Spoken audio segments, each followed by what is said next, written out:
Kanru Takeda! Free!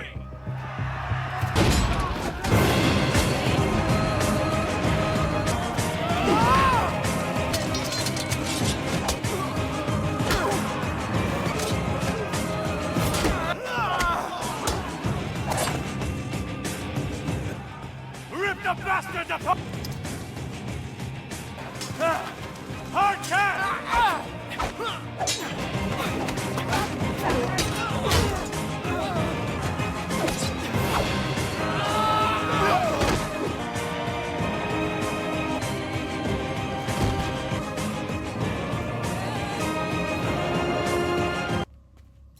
Where do you think the crew...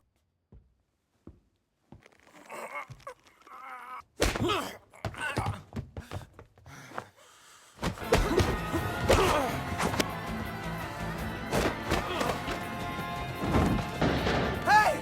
Hey!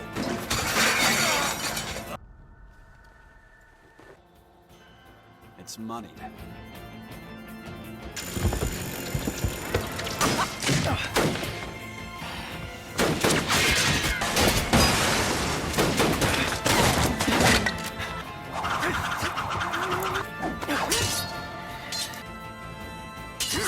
Vow not to kill.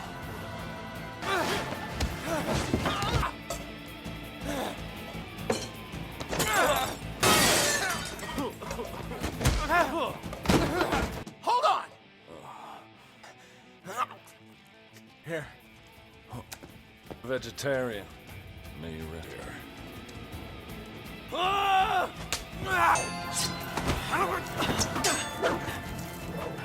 little late for a reverse play.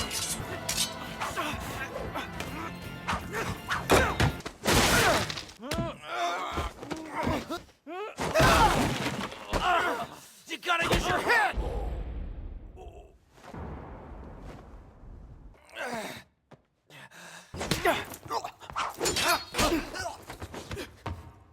It looks like you're finally getting...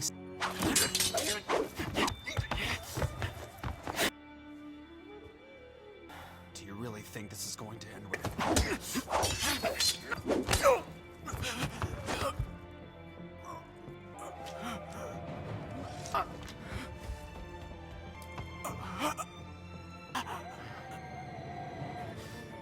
Our match isn't... It's too late. Our fight...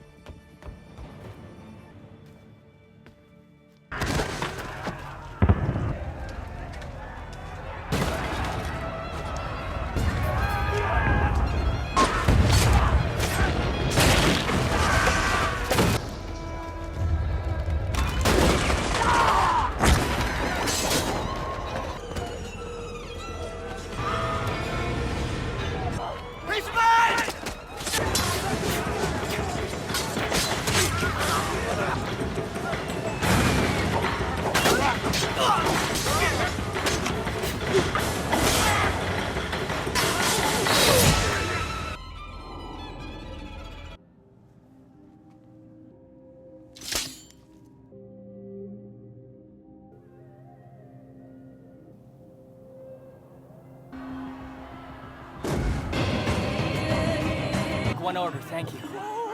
Please step away! Go! He was a police officer working undercover. The toe isn't him. Get him!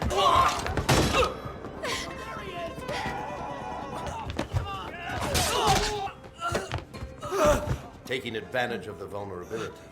This is very painful.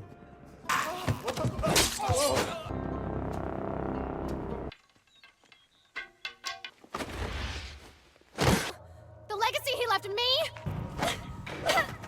Sword. Damn you!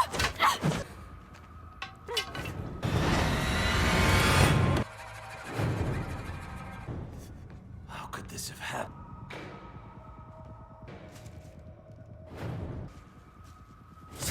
Get to work! How was this right? Yaiku Myoji! Boy, go! Sure! Kamiya.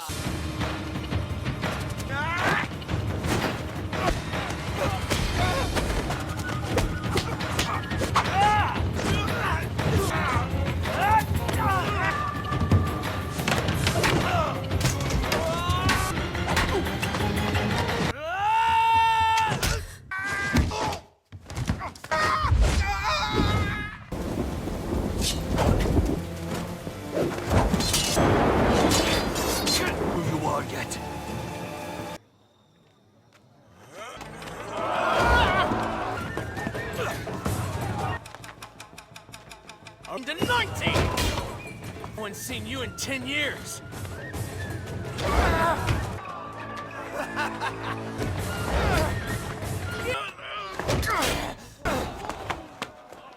It's done! Go! Hey! Are you... Go back where you came from! For her?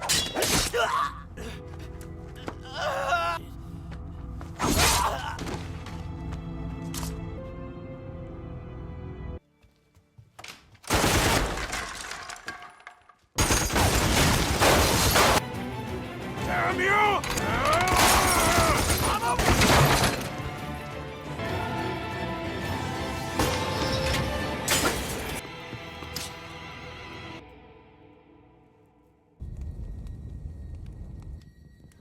Kenshin. No, Kaoru!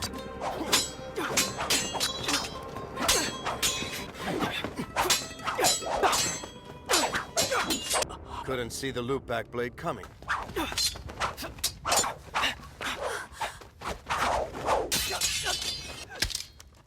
Kenshin! Definitely not there yet. She can break out of it herself.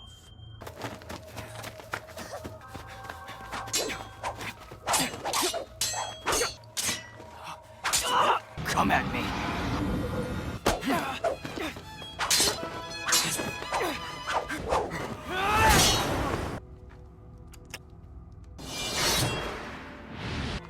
Soaring blade style, quick. Lord. Okay. For the sake of all the people. Hey guys, today we're diving headfirst into the action-packed, sword-swinging world of Rurouni Kenshin Part 1 from 2012. Get ready for some serious historical brawling and philosophical sword fights. This movie adaptation of the legendary manga brings the Himura Battōsai to life, albeit a slightly gentler, reversed blade version. We're talking about a former assassin trying to live a peaceful life, but you know, destiny has other plans and keeps throwing bad guys at him like it's a sport. It's a classic tale of redemption, samurai drama, and absolutely gorgeous fight choreography. I put a lot of work into these, so if you like what you see, a like and a subscribe is always appreciated. No worries if not. So let's cut to the chase and get this recap started. Our story kicks off not with a whimper, but with a blood-soaked bang during the Bakumatsu era. Circa 1868, the screen explodes with chaos, flashing swords, the wet thud of blades finding their mark, and the guttural cries of dying men.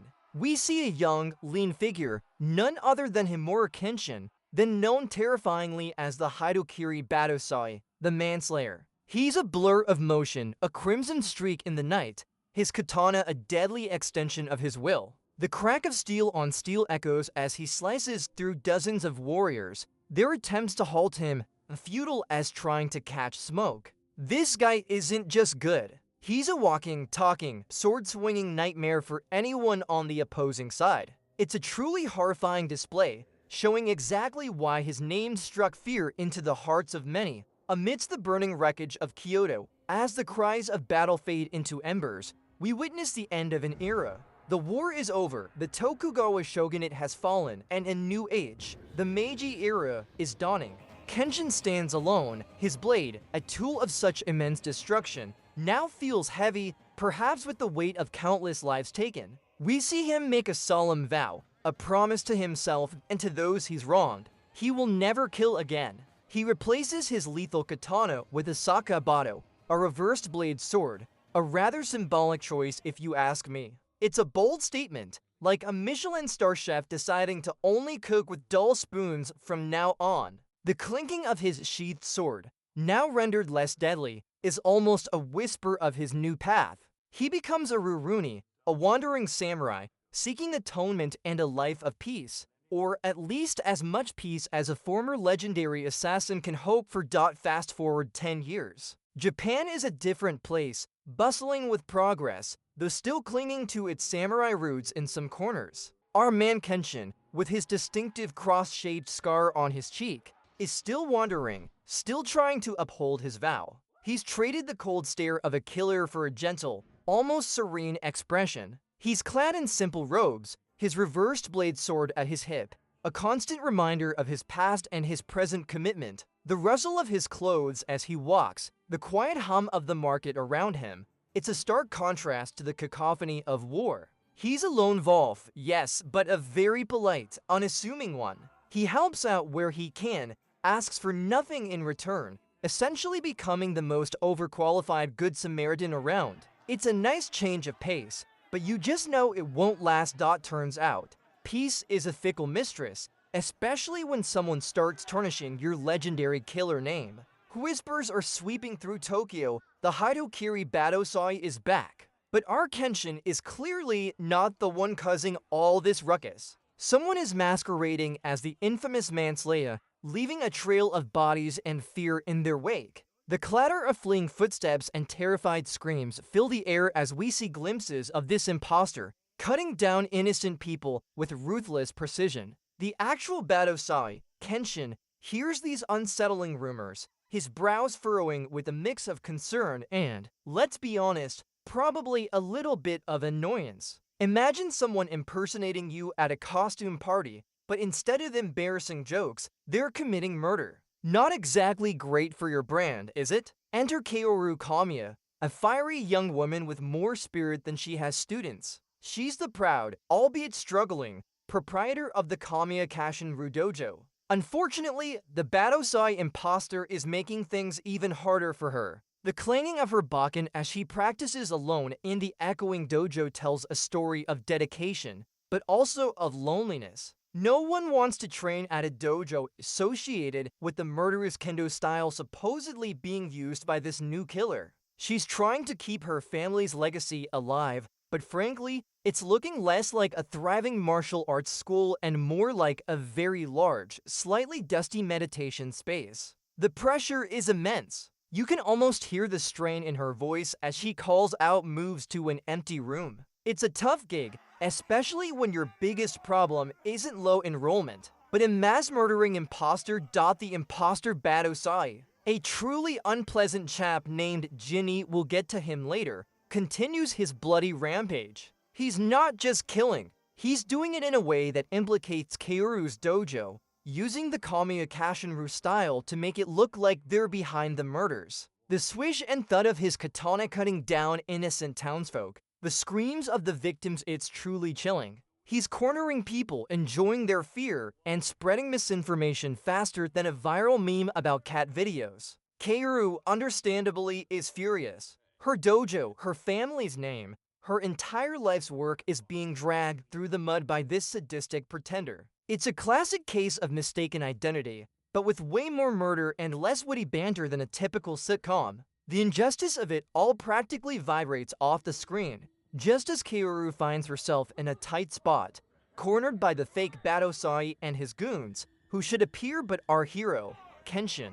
He steps into the fray with all the casual grace of someone just popping out for a cup of tea. With a swift clack of wood on steel, he deflects an attack with his scabbard, not his blade. Talk about showing off. He's not here to kill. He's here to protect and to, well, probably gently scold everyone for misunderstanding the true meaning of swordsmanship. The way he moves is almost poetic, a dance of evasion and precise, non-lethal strikes. The fake Battōsai's men, armed with sharp blades, are utterly baffled by this guy who fights like a ninja but refuses to actually stab anyone. It's a breath of fresh air amidst all the bloodshed, and a clear signal that the real deal has arrived. After Kenshin saves Kaoru, she drags him back to the dojo, still reeling from the fact that this unassuming wanderer might be the infamous Battōsai. The air crackles with unspoken questions. He finally admits his past, confessing to being the real Hitokiri Battōsai,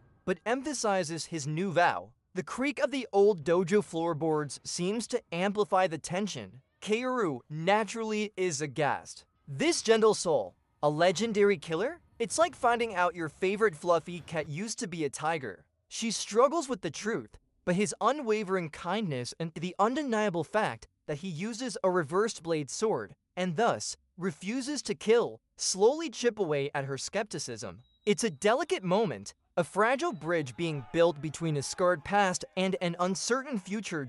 Just when you thought things were settling down, a tiny, loud, and surprisingly feisty character bursts onto the scene, Yuhiko Myojin. He's an orphan, forced to work for some local Yakuza thugs, and he's got an attitude that could curdle milk. We first see him trying to pay off his debts by pickpocketing, his small feet pattering quickly as he tries to evade capture. Kenshin and Kaoru, being the good Samaritans they are, rescue him from the thugs. Of course, Yuhiko, being a child, repays them with insults and a rather aggressive wooden sword attack. It's adorable in a chaotic, please don't hurt yourself kind of way. He's initially a little brat, but quickly, and begrudgingly, starts to look up to Kenshin's quiet strength and Kaoru's unwavering spirit. Every good hero needs a plucky sidekick, right? The peace at the Kamiya dojo is short-lived, because naturally, trouble just loves finding Kenshin. This time, it's a gang of thugs led by Sanada,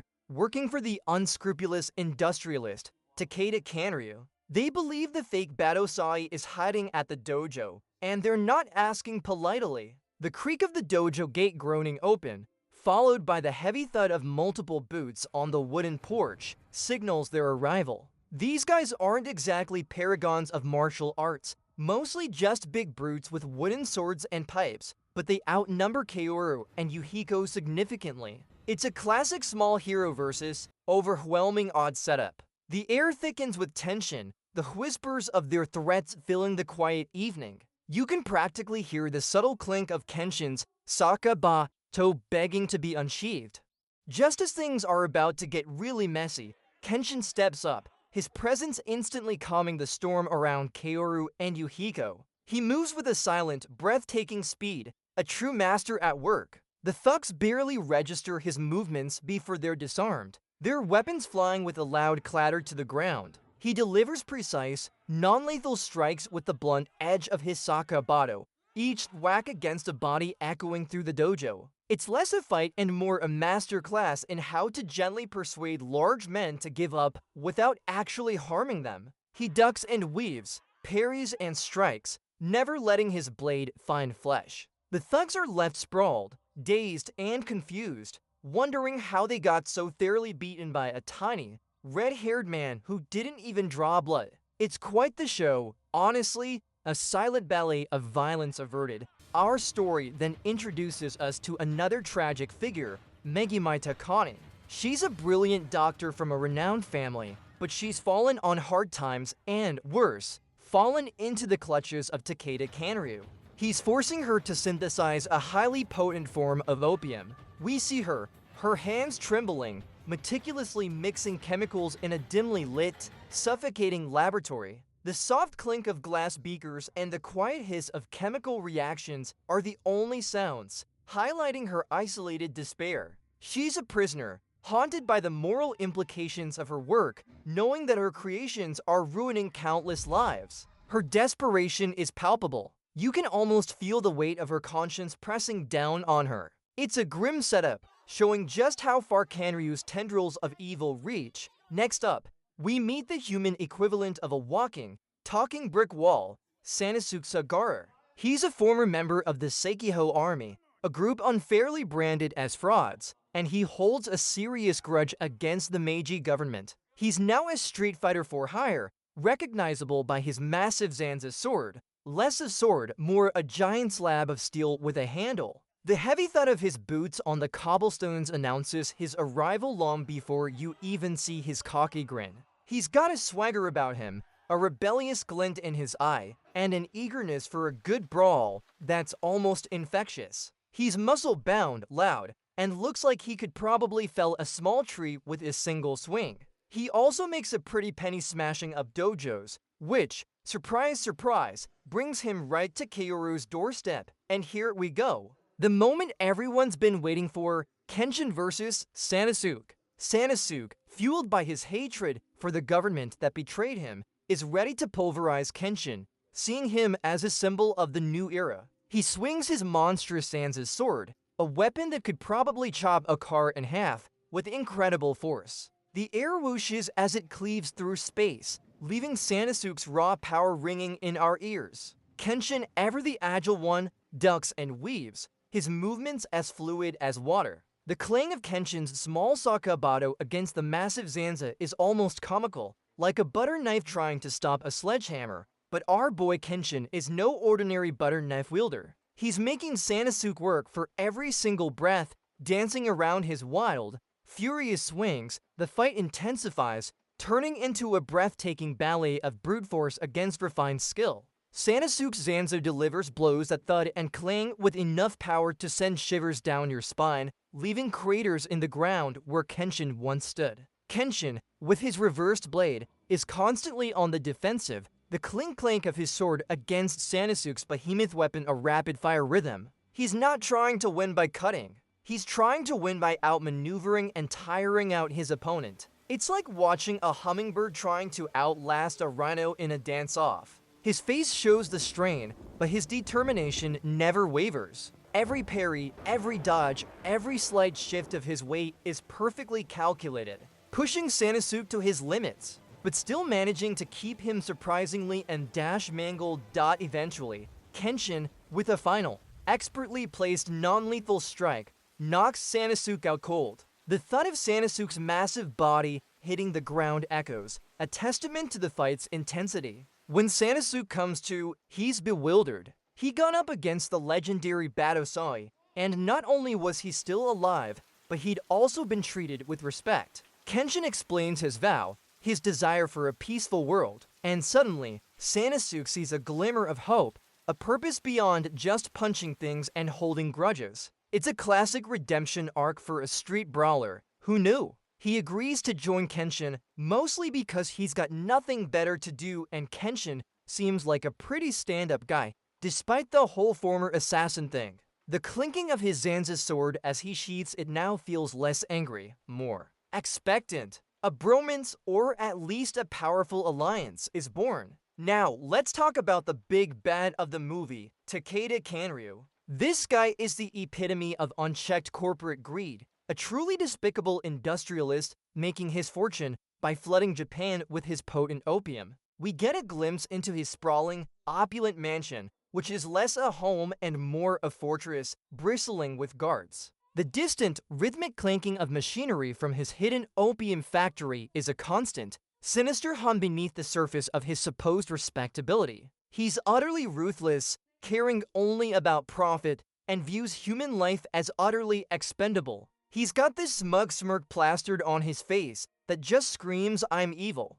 And I know it, he's not a fighter himself, but he surrounds himself with formidable enforcers. Like a particularly unpleasant CEO with a very dangerous security team. This guy clearly has a villainous budget, and he's not afraid to spend it on goons and gadgets. Megumi, trapped in Kanryu's insidious grip, makes a desperate bid for freedom, or at least tries to sabotage his operations. But Kanryu's security is ironclad, and his resolve even more so. The heavy thud of her guards' boots as they corner her, the quiet clink of her restraints being tightened, it all paints a grim picture. She's threatened, her family's legacy used against her, and forced back into her abhorrent task. Her eyes, filled with fear and a deep sadness, betray her despair. It's a truly heartbreaking moment, highlighting the brutal reality of her captivity. This isn't some mild inconvenience. It's a soul-crushing burden,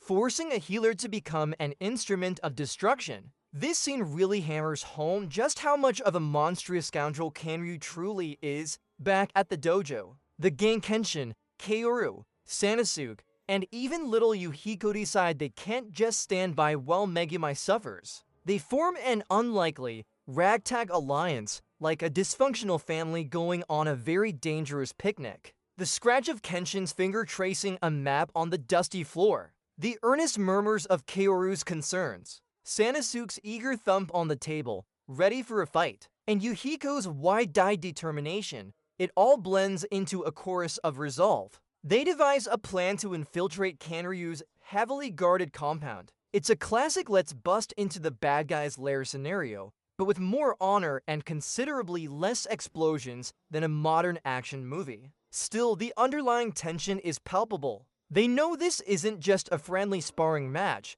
Under the cloak of darkness, our heroes begin their infiltration of Kanryu's fortress. The compound is a sprawling maze of high walls, patrolling guards, and, presumably, very expensive surveillance chickens. Kenshin moves with almost supernatural silence, his feet making no sound as he scales walls and navigates rooftops. Sanosuke, surprisingly, manages to be somewhat subtle. Despite his imposing size, the rustle of his clothes the only hint of his presence. Kaoru and Yuhiko follow, their youthful determination pushing them forward. The distant clinking of armor and the low voices of patrolling guards build an almost unbearable tension. It's a high-stakes game of hide-and-seek, where getting caught means a lot more than just a timeout. They're threading a needle in a haystack of armed guards, hoping to avoid a noisy and very bloody encounter inside. They quickly run into Kanryu's elite personal guard,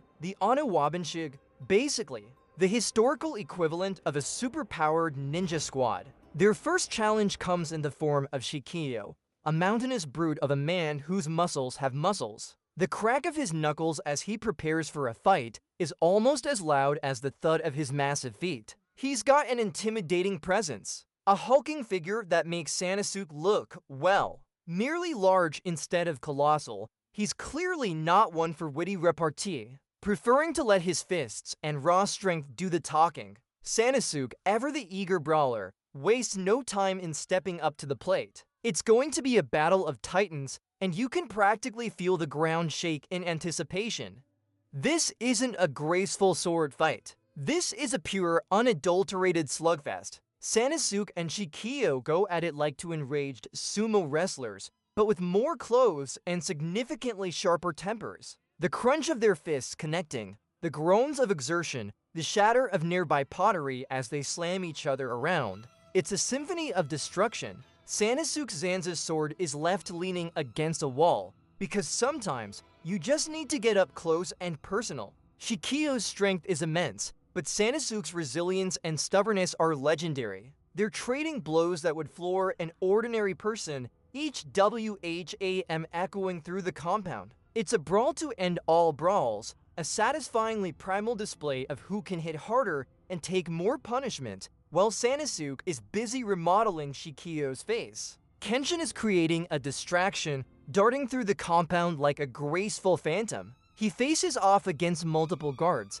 deflecting their katanas with the swift clack of his scabbard and parrying arrows with his reversed blade, the whiz of the projectiles narrowly missing him. He's not here to incapacitate them permanently, just to keep them busy and away from Kaoru and Yuhiko, who are trying to find Megumi. His movements are incredibly fluid, a silent ballet amidst the chaos, almost mesmerizing to watch. The clatter of dropped swords and the thud of dazed guards hitting the ground follow in his wake. It's a masterful display of control, demonstrating that he can be the most dangerous man in the room without even drawing blood. Take that, bloodthirsty imposter! Kaoru and Yuhiko, guided by the sounds of conflict and Kenshin's diversions, manage to locate Megumi. She's frail but determined, her eyes wide with a mix of fear and relief. The crackling of flames and the distant shouts of guards provide a frantic soundtrack to their escape. They navigate through the increasingly chaotic compound,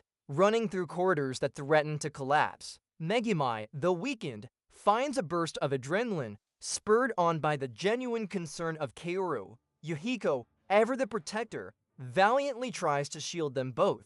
It's a mad dash, a desperate sprint for freedom, their footsteps echoing urgently on the stone floors. They're literally running through fire, both real and metaphorical, to get out of this nefarious drug lord's lair. Against all odds, our heroes escape Kanryu's compound, carrying a very grateful, albeit shaken, Megumi. Sanosuke, looking like he's been in a fight with a particularly angry bear and lost by a narrow margin, is tended to by Megumi.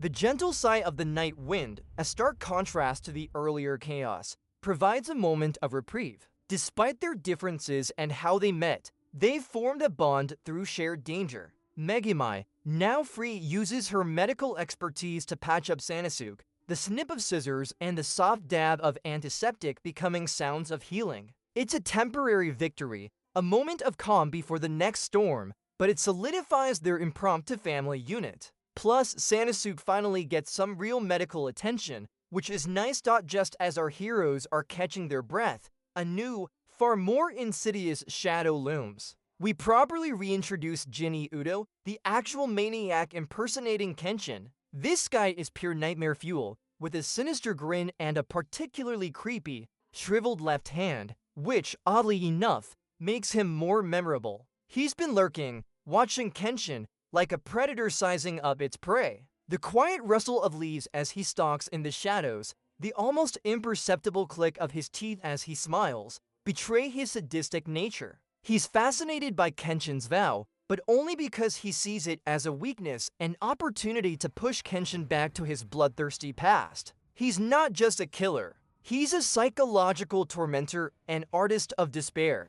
Basically, he's not winning any Most Charming Villain awards anytime soon. Jinny isn't just a brutal swordsman. He possesses a truly disturbing psychological technique called the Shinai no Ippo, or one sort of mind control. It's essentially a hypnotic stare that paralyzes his victims with fear, leaving them conscious but unable to move. The chilling silence that falls over his victims, the wide, terrified gasp before they freeze, is genuinely unsettling. It's not just physical combat for him. It's a game of mind manipulation, a twisted pleasure in watching his victims trapped in their own bodies. He uses this power to force them to commit violent acts, further muddying the waters and making it look like the Kamiya Kashinru style is responsible. It's a pretty dirty trick, if you ask me. Like cheating at rock, paper, scissors with psychic powers. Jinny, determined to provoke the Hitokiri Battōsai out of Kenshin, sets his sights on Kaoru.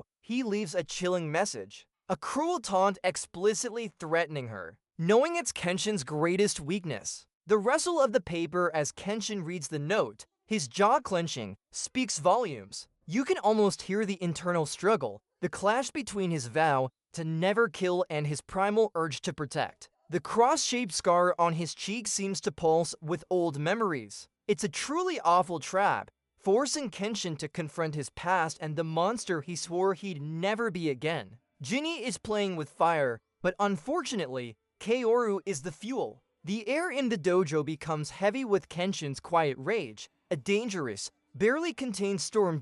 True to his word, Jinny kidnaps Kaoru, using his insidious Shinai no Ippo to paralyze her. Her desperate gasp and the silent terror in her eyes as her body locks up are truly heartbreaking. Jinny's cruel smile, the quiet click of his sandal on the ground as he calmly carries her away into the night, paints a picture of pure evil. Kenshin arrives too late, his frantic footsteps echoing the urgency of his despair. He finds only a faint trace, a discarded hair tie, and the chilling scent of Jinny's presence. The weight of his failure to protect her is palpable, threatening to shatter his hard-won peace. It's the ultimate provocation, a direct challenge to his core belief, and it pushes him closer to the edge than ever before. Kaoru's kidnapping sends Kenshin into a spiral of desperation. The mask of the gentle Rurouni begins to crack, revealing glimpses of the terrifying Battōsai beneath. His hands, usually so steady, tremble as he grips the hilt of his sakabatō,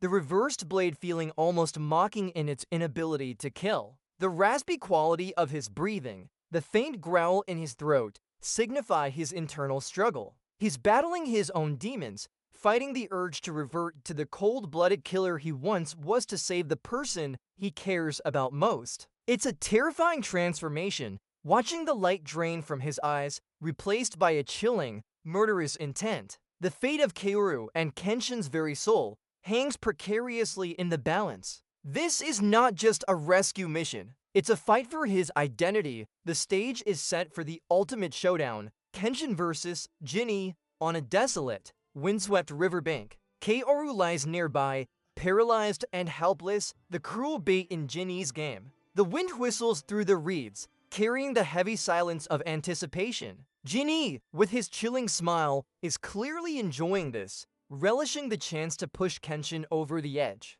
Kenshin, fueled by a controlled fury, draws his sakabatō, the swoosh of it leaving its scabbard a low growl. It's not just a sword fight. It's a clash of ideologies, Kenshin's vow of non-lethality against Jinny's twisted joy in murder. The air is thick with tension, the thump of Kenshin's heartbeat almost audible, as he prepares to face his past in the form of his tormentor, Jin-E.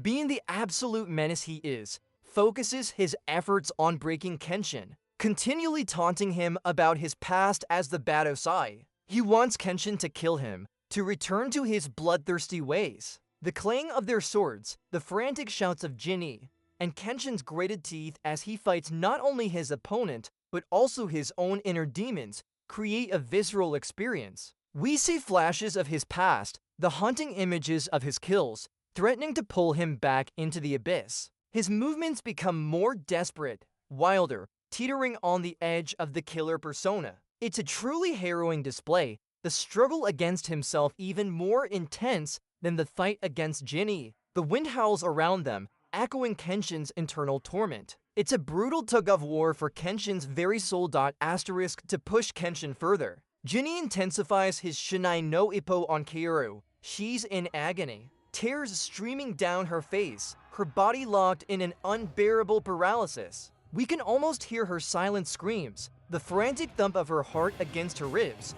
as she fights against the invisible chains binding her. Kenshin, witnessing her pain, feels a surge of overwhelming fury.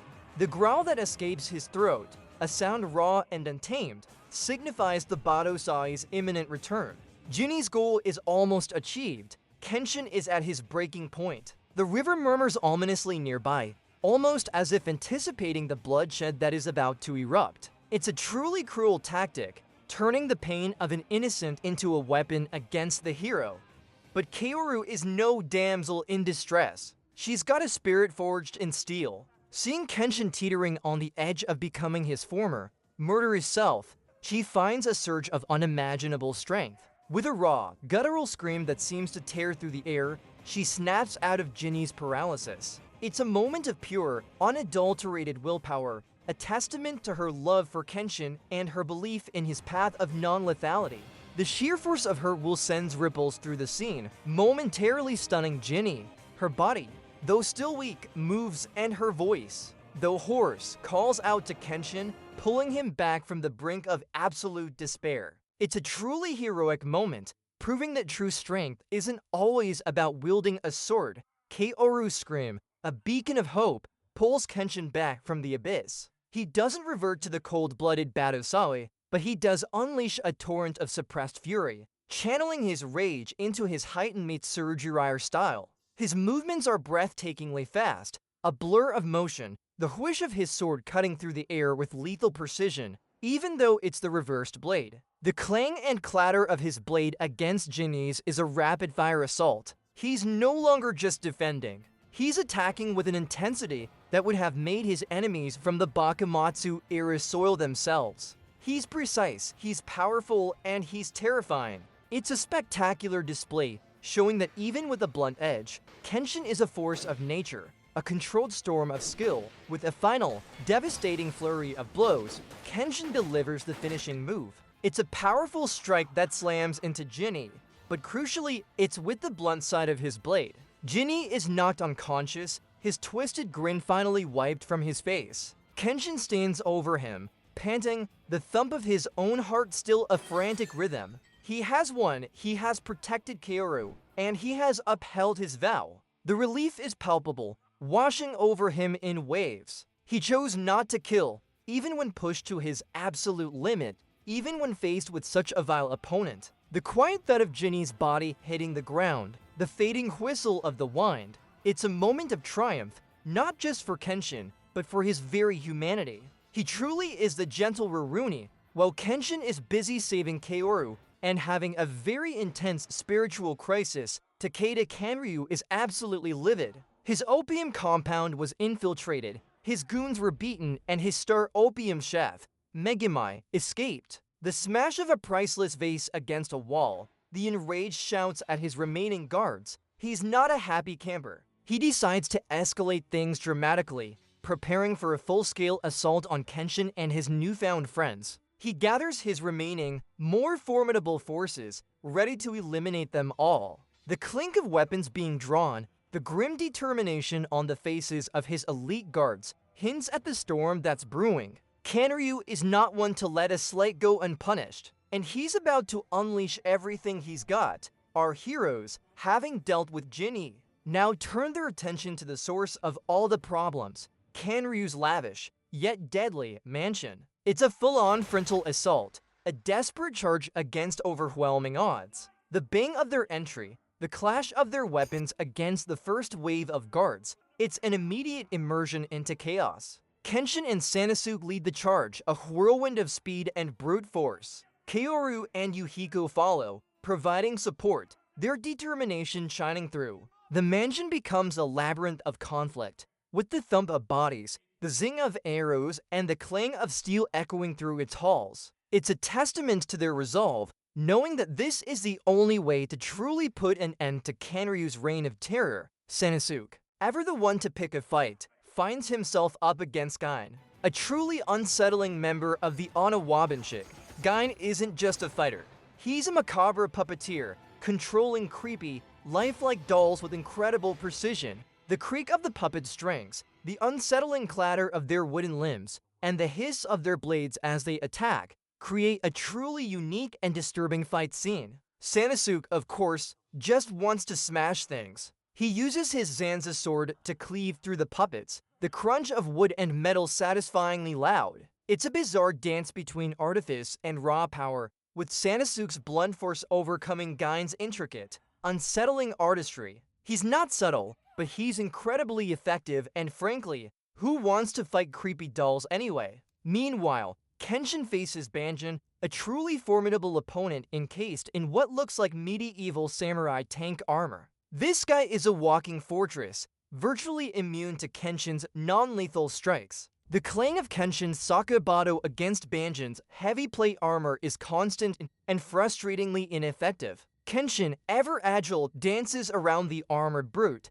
his light footsteps a stark contrast to Banjin's ponderous thuds. He's trying to find an opening, a weak point, without resorting to lethal force, which is particularly challenging when your opponent is basically a human rhino. It's a clever test of Kenshin's vow, forcing him to think outside the box, or rather, outside the armor, to defeat his opponent. It's a game of patience and precision against overwhelming, impenetrable force.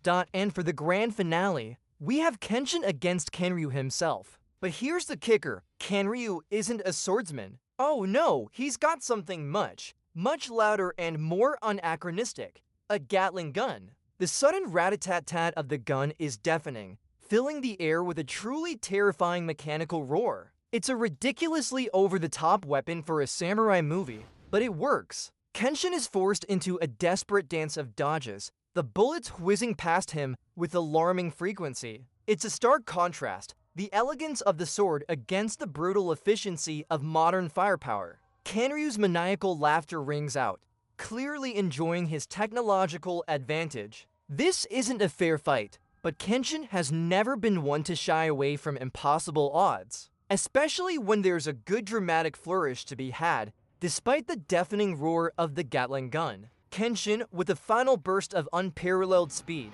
closes the distance. In a blur of motion, he disarms Kanryu, the heavy Gatling gun falling to the ground with a massive clang and thud, instantly silencing its deadly song. Kanryu, now stripped of his technological advantage, is left sputtering, his smug grin replaced by pure, unadulterated fear. Kenshin delivers a decisive, non-lethal strike, sending the industrialist tumbling. The battle is over. The silence that follows the cacophony is profound, almost a collective sigh of relief. It's a satisfying conclusion, seeing the greedy villain finally get his comeuppance, thanks to the guy who brought a sword to a gunfight. And with Kanryu defeated and Megumi truly free, our unlikely band of heroes finally finds a moment of peace. Kenshin, who had been a wanderer for so long, finds a home at Kaoru's dojo. The clatter of dishes, the gentle murmur of conversation, and the shared laughter around the dinner table paint a picture of newfound domesticity. Sanosuke, despite his rough exterior,